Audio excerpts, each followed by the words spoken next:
And no matter how angry or upset that person gets, their reaction is not your responsibility. It is not your responsibility to make others happy. In this video, I'm going to share with you different techniques for saying no. And while it sounds simple, this is something that a lot of people struggle with. How often have you found yourself in situations where you didn't want to let the other person down, or you felt guilty for saying no, or you find yourself saying yes to helping out when you really just want to say no? One thing that I heard from a physician, Gabor Mate, he's written many books on trauma. He talks about attachment over authenticity. So you have the authenticity, so the authentic self, which is our true inner self. So authentic, it represents the inner world. And then you have the attachment, how we relate to others, the connection we have with others. That represents the external. And oftentimes we sacrifice our authentic selves in favor of the attachment. But that comes at a cost. It comes at our own personal debit. Because while we're prioritizing that relationship, we are not being ourselves in that relationship. We are not being our authentic selves. We are not allowing ourselves to be heard. We are not asserting how we really feel. And saying no is a classic common symptom of that. If we really want to say no, but we don't, we end up saying yes to like helping people out or helping someone move or whatever it might be. You are not putting yourself first, because deep down you don't want to do it, yet you're saying yes. Now, before we get into those techniques, there are two questions you need to ask yourself. What is the impact of me saying yes all the time or not saying no enough? What is the impact to me personally by not saying no enough? It could be you're impacting your self-esteem. It's leading to stress, burnout, because you're taking all of these extra things on that you don't want to. It could be even leading to resentment of others who you might feel are taking advantage of you. Or are you allowing yourself to be taken advantage of? So ask yourself, what is the impact of me not saying no enough? Am I not saying yes to things that I want to do? So it could be that there's some opportunities to be creative or have space for yourself or time for yourself. And you're saying, oh no, I don't need it, I'm fine. Are you denying yourself the opportunity to have that space and to do the things you want to do? So there's kind of two ends to this. There's, am I saying yes to things I don't want to do? And am I saying no to things that I actually want to do? What does all of this have in common? It's your ability to be authentic and allow your true inner self to be expressed. But you have to look at your personal situation and your past, because there may be many reasons why you are unable to assert your own inner voice. It might be to please others, and there may be many reasons why we please others. It might be because we never learned the skill of how to communicate our emotions or even how to listen to our own bodies.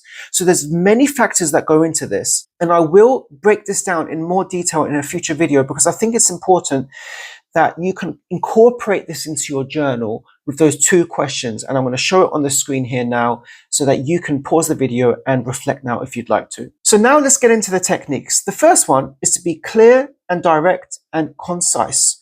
Get to the point. For example, I'm sorry, I can't help with that right now. Depending on where you are on that journey and how experienced you are in saying no, that might sound quite harsh, like saying, I'm sorry, I can't help with that right now. But actually it's being very direct and open and honest.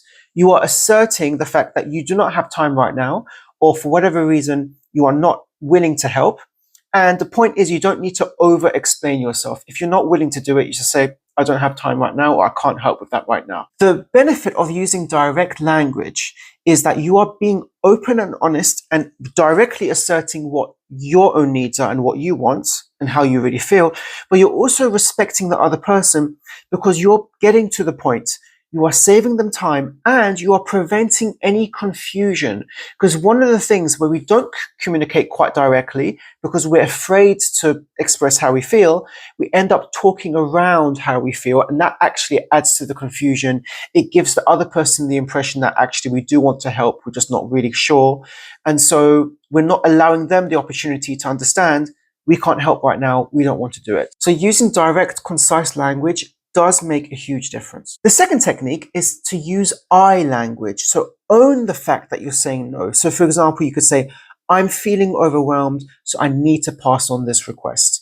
So I'm feeling overwhelmed. You're expressing for that person what's going on for you, and it's making to them clear again why you're saying no. And again, you don't need to go into a long-winded reason why you're saying no, but just saying, I'm feeling overwhelmed, or I can't do this right now. I'm going to pass this on. You're showing them that you're taking responsibility for the fact that you're saying no. You acknowledge how you're feeling, and you're either going to pass it on or you're going to do it another time. So using I language helps you not only for the other person to understand where you're coming from, but really more for you to own your response, which is a big part of owning your self-esteem as well. The third technique is the power of pause, to pause before you respond. Sometimes we might be in a situation where we're feeling off guard. We're caught off guard because someone's asked us to do something, we didn't expect it, and we may have this pressure to respond instantly, and all of a sudden we say, yes, I'll do it. That comes out because it's just the easiest things to come out. Another reason why saying no is so difficult is because you have to figure out how to word it. Just to say no can sometimes come across quite harshly. We need to find out a way to word it. So the more you practice these techniques, the better you'll be at wording it.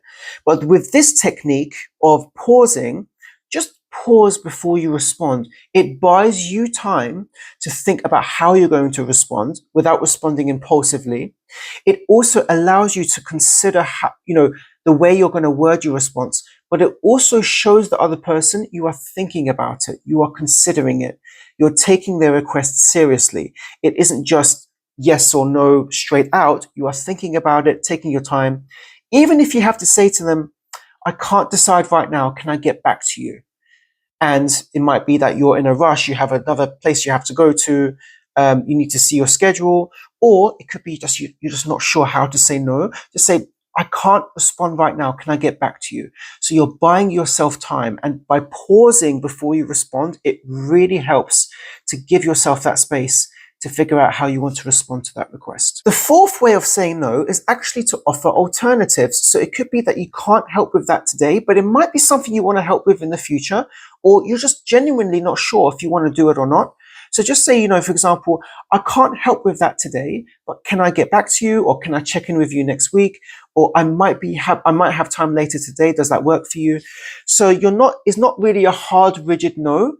You're saying no to helping out in this moment, but you're leaving yourself a window of flexibility to potentially help in the future. If you want to say no, it's better to be direct, to use technique number 1, to be direct and concise. So you're giving them the message, the answer is no, and they won't come back to you, or they're no longer going to have any expectations from you. That means the pressure is off you. However, if you really want to say no, but you're using this option of maybe I can do it later, you're leaving that conversation open-ended, and they're going to come back to you again with the request, and it's going to put you back in the same position. Now, as with saying no, some people may push back, or there might be some resistance to you saying no, because for some people it's unacceptable. They expected you to help. Maybe you've helped all this time and now you're trying to change things by saying no to people. It can be hard for some people to accept. This is where staying firm of what you said really matters, not bending on it, because then the person's going to think, well, I can manipulate this person, or I can get this person to do what I want. Just remember why you said no in the first place. What's the reason you said no? You're doing this for yourself. You're expressing your own need. You're putting yourself first, and stick with that response. And just simply put in boundaries. Say, I've already said no, and I'm not going to change my mind at this time. And no matter how angry or upset that person gets, their reaction is not your responsibility. It is not your responsibility to make others happy. If they're angry outside at you, that is not your fault. It's their choice to respond that way, just as it's your choice to say no. So to summarize this video, there's a few things that I've touched upon. I guess this video kind of mainly breaks down into 2 parts. The first is this reflective exercise that I encourage you to do, which is to ask yourself, am I saying no enough? And am I saying yes to things that I don't want to do? And am I saying no to things that I want to do? And what impact is that having on me? And why am I doing that? So you need to do a bit of digging around your past, and you can reach out to a professional in therapy to help you explore that and break that down and help you see those patterns. Once you've done that reflection, then you can go into using these techniques, because you have a bit more of an understanding of your own personal situation, the reasons you say no, and exactly what techniques might best suit you in different situations. So it takes practice. And with all of this, It takes self-compassion. You've got to be kind to yourself. This is not an easy thing to do. To say no is genuinely not easy because it taps into the different roles we play in our relationships and the expectations others have of us. It goes even deeper to the fact that we don't want to let others down. We may even feel that people won't love us anymore if we start saying no and put ourselves first. There are all these dynamics at play. So just take your time with the reflection. And when you feel safe and comfortable, start experimenting with these different techniques of saying no. I hope you found this video useful. Please like and subscribe to this channel. There's going to be plenty more content coming out. Leave a comment below with what your thoughts are. I look forward to seeing you in the next one.